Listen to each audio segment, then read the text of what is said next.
بسم اللہ الرحمن الرحیم۔ السلام علیکم، میں گوہر بٹ آپ کی خدمت میں حاضر ہوں، اور اس وقت جس بات پر میں بات کرنا چاہتا ہوں یا جو انفارمیشن آپ تک پہنچانا چاہتا ہوں وہ بڑی سنجیدہ قسم کی ہے، کیونکہ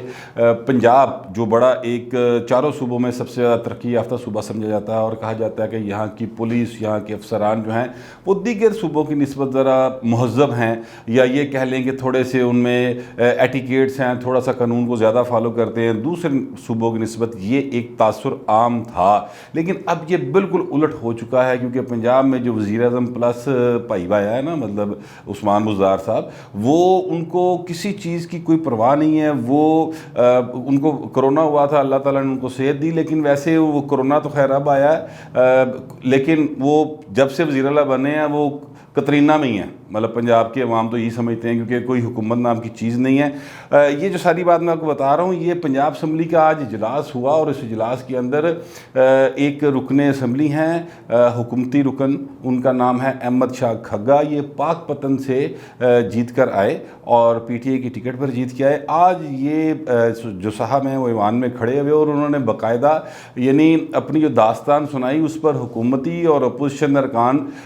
دونوں کا جو ہے رویہ وہ بدل گیا، اور راجہ بشارت جو وزیر قانون ہیں وہ بڑی ایک عجیب سی صورتحال کا شکار ہو گئے۔ اس کے ساتھ ساتھ اسپیکر پنجاب اسمبلی بہت زیادہ غصے میں آ گئے، انہوں نے کہا کہ راجہ صاحب یہ ہو کیا رہا ہے، یہ کیا چکر کیا ہے، 40 سال ہو گئے مجھے سیاست کرتے ہوئے، اتنے برے حالات کبھی نہیں دیکھے جو پنجاب کے ہو رہے ہیں کو، اور آپ آرام سے بیٹھے ہوئے ہیں۔ یہ گفتگو تھی، لیکن وہ احمد شاہ کھگا نے جو اپنی داستان سنائی اس کا میں آپ کو کرکس پیش کر دوں۔ انہوں نے کہا جی کہ آج سے کوئی 1-1.5 ہفتہ قبل میرے گھر میں پولیس آئی، وہ ڈاکو آئے، 20 کے قریب ڈاکو تھے جن کے پاس کلاشنکوفیں تھی، اور انہوں نے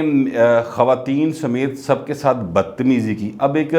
جو باعزت آدمی ہے وہ خواتین کے ساتھ بدتمیزی کے لفظ کو اسی انداز میں بیان کر سکتا ہے۔ اب آپ کو پتہ ہے جب ڈاکو آتے ہیں اور خواتین کے ساتھ کس قسم کی بدتمیزی کر سکتے ہیں۔ یہ بات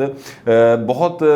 چھوٹے الفاظ میں اور بڑے اختصار کے ساتھ لیکن بڑا میسج انہوں نے دے دیا۔ اب آپ اس کے سمجھیں کہ حالات کیا ہیں۔ انہوں نے کہا جی وہ وہاں پر آئے، انہوں نے ساری رات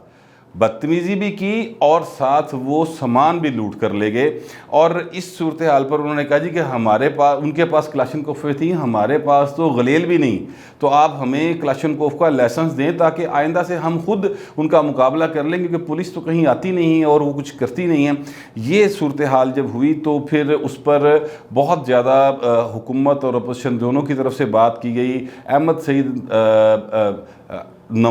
اکبر سعید نوانی جو ہیں وہ ایم پی ہیں، کئی بار ایم پی اے بن چکے ہیں پنجاب اسمبلی کے، تو انہوں نے بھی اس بات پر بڑا کہا کہ یار یہ تو اسپیکر صاحب بڑا ظلم ہو رہا ہے، جس پر اسپیکر بہت زیادہ غصے میں آئے، اور انہوں نے راجہ بشارت کی قسم دی نا کلاس لے لی باقاعدہ۔ انہوں نے کہا راجہ صاحب تسی آرام نہ بیٹھے ہو، اتنے صوبے دے عوام جڑے فل پریشان نے، اور روزانہ اسپیکر صاحب نے خود یہ کہا کہ روزانہ اس طرح کی خبریں آتی ہیں کہ بسیں لوٹ لی جاتی ہیں اور ڈاکو پکڑے نہیں جاتے۔ یہ ہو کیا رہا ہے اور یہ آپ کون حکومت چلا رہا ہے، مجھے بتائیں، اس عوام کو بتائیں۔ تو راجہ صاحب بڑے کاریگر آدمی، وہ بھی ایک زبردست کریکٹر ہے، اور جو مرضی ہو جائے راجہ صاحب نو تسی غصہ نہیں چڑھا سکتے، پتہ نہیں کیڑا انہیں تنیا پیتا ہے بھائی نے۔ وہ جناب مسکراتے ہوئے اٹھے اور انہوں نے کہا جی ہم ڈی پی او کو بلا لیتے ہیں سر کل ہی، اور بس ساری رپورٹ لے لیتے ہیں۔ تو اسپیکر نے کہا کہ ڈی پی او نے نہیں، آر پی او نے بھی سدوئے تھے، تے ڈاکو مینوں چاہیے نے جڑے پھڑے گئے، جڑے انہوں نے واردات کی ہے، میں چھڈاں گا نہیں اس گل نوں۔ اس قسم کی اسپیکر صاحب نے ان سے بات کی۔ اچھا یہ بات اپنی جگہ پہ درست ہے کہ پنجاب میں امن و امان کی صورتحال بہت زیادہ ہی خراب ہے، لیکن آئے دن قتل و غارت گری لاہور میں روٹین بن گئی ہے۔ 100 سے 150 رجسٹرڈ ڈکیتی، رہزنی اور ڈکیتی لاہور میں ہو رہی ہے۔ میں صوبائی دارالحکومت کی بات کر رہا ہوں، اور اگر کسی یوتھیوں کو میری بات پر یقین نہیں ہے تو مہربانی کرے خود پولیس سے ریکارڈ لے لے اور مجھے درست کر دے کہ میں غلط کہہ رہا ہوں۔ روزانہ کی بنیاد پر یہ واقعات ہو رہے ہیں، لیکن یہاں پر جو وزیر اعظم پاکستان ہیں وہ اٹھتے ہیں، وہ کہتے ہیں جی میں تو آئی جی ایس تو بدلتا سی کہ انہیں میرے پڑویے کا پلاٹ نہیں چھڑایا۔ تو اب یہ ایک عجیب صورتحال بنی ہوئی ہے۔ پنجاب اسمبلی کے ایوان میں حسن مرتضیٰ ہیں، بڑے معروف آدمی اور بڑے اچھے پارلیمنٹیرین ہیں، پیپلز پارٹی کے لیڈر ہیں۔ انہوں نے کھڑے ہو کہا کہ جناب آپ جو صورتحال اس لیے خراب ہے کیونکہ حکومت کا ساری توجہ جو ہے وہ اپوزیشن کو دبانے پر ہے اور ان کے گھروں پر پولیس کے چھاپے مارے جا رہے ہیں۔ انہوں نے کہا کہ جی یہاں پر کسی سیاسی نظریے کے ساتھ کھڑے ہونا، کسی جماعت کے ساتھ کھڑے ہونا گناہ بنا دیا گیا ہے، اور یہ واقعی ایسی صورتحال ہے۔ Safe ul Malook Khokhar M P اے بھی ہیں، ان کے بھائی ملک افضل کھوکھر وہ ایم این اے ہیں، اسی طرح سہیل شوکت بٹ ہیں لاہور سے، وہ بھی ایم پی اے ہیں، نون لیگ کے ایم پی ہیں۔ ان کے گھروں پر پولیس کے چھاپے۔ سیف الملوک کھوکھر کی تو خیر جو جائیداد تھی، جو ان کا کلیم ہے کہ وہ ان کی جدی جائیداد یعنی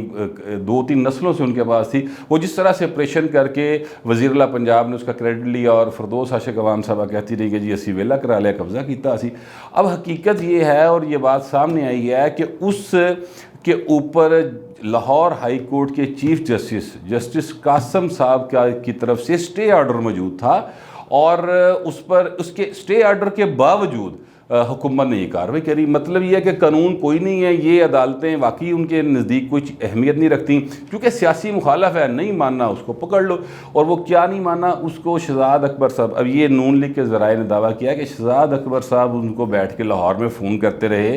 کہ جناب آپ اپنی وفاداری تبدیل کریں، مریم نواز کے خلاف بیان دیں کہ جی میں ان کی پالیسی سے اتفاق نہیں کرتا، تو آپ کی یہ ساری جائیداد بچ جائے گی، ورنہ پھر تیاری پھاڑ لو۔ تو یہ صورتحال بنی، اور اب اس کیس کے اوپر کل انہوں نے ظاہر توہین عدالت کی ایک درخواست دی، اور کل اس پر سماعت ہوگی لاہور ہائی کورٹ میں۔ پھر جو حکومت کی وہاں پر عزت افزائی ہوگی وہ ظاہر ہے، سارے جانتے ہیں کہ چیف جسٹس نے اسٹے انہوں نہیں مان دی تھے، پھر مندی کی نو۔ اسی طرح ملک نواز سابق ایم پی اے ہیں مسلم لیگ نون کے، جو فیصل آباد سے ہیں، ان کی زمین کے اوپر جو ان کی باقاعدہ رجسٹرڈ زمین جو ان کے والد سے یا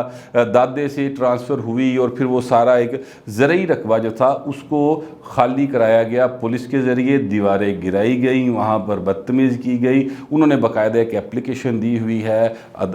جا کے تھانے میں کہ جناب یہ مقدمہ درج کریں، اس طرح سے یہ کروایا گیا سارا کچھ، اور ان کی طرف سے کہا جا رہا ہے کیونکہ خیال کاسترو وزیر بنے ہیں صوبائی، تو وہ ان کے مقابلے میں الیکشن لڑ کے جیتے تھے، اور ان کی جو ہے پٹیشن چل رہی ہے ملک نواز کے ساتھ، تو وہ ایک سیاسی عداوت، اور ملک نواز کا کہنا یہ ہے کہ خیال کاسترو کی اماں پر یہ سارا کچھ کیا گیا، حالانکہ جس زمین پر انہوں نے قبضہ کیا اس پر عدالت کا اسٹے موجود ہے، وہ کیس زیر سماعت ہے۔ یہ اگر دیکھیں جب حکومت سیاسی مخالفین کو دبانے کی طرف زیادہ زور دے گی اور امن و امان کی طرف نہیں دے گی، صورتحال پر غور نہیں کرے گی، تو پھر ایسے ہی ہوگا۔ پولیس بھی آزاد، انہوں نے پتہ ہے کہ مطلب سی سی پی او یا ڈی پی او یا آر پی او جو بھی ایک ضلع کا ہیڈ ہے پولیس کا، اس کو پتہ ہے کہ جناب میں مطلب ملک نواب دی زمین ویلی کرا لی تو ہن من کنے پوچھنا ہے، کوئی اور کام ہو جائے گا تو مجھے کہہ دوں گا کہ جناب دیکھیں نا میں نے تو یہ کام کر دیا۔ اسی طرح لاہور میں جو صورتحال بنی ہوئی ہے میں آپ کو بتا رہا ہوں، اور یہ بالکل سنجیدگی سے بات ہے، آپ چیک کروا لیں کہ لاہور میں کرائم ریٹ کتنا بڑھ گیا ہے، اور کس طرح سے بچیاں ریپ ہو رہی ہیں، قتل ہو رہے ہیں یہاں پر چھوٹی چھوٹی بات کے اوپر، اور یہ ساری صورتحال خراب ہے۔ لیکن قصے دے کانتے جوں نہیں رینگ رہی، بالکل سکون.com۔ اب میڈیا آزاد نہیں ہے، بتا نہیں سکتا، مجبوریاں ہیں ان بیچاروں کی، وہ کیا کریں، ٹی وی چینل کے مالکان کتنے نوٹس بھگتے ہیں، وہ کتنے پیسے خرچ کریں، تو اس لیے وہ بتا نہیں سکتے۔ میرے پہ بھی پابندی کوئی نہیں ہے، اس لیے میں آپ کو کھل کے بات کر رہا ہوں۔ یہ صورتحال تھی، میں نے سوچا آپ کے ساتھ شیئر کر لوں۔ اب تک کے لیے اتنا ہی، ملتے ہیں اگلے ویلاگ میں۔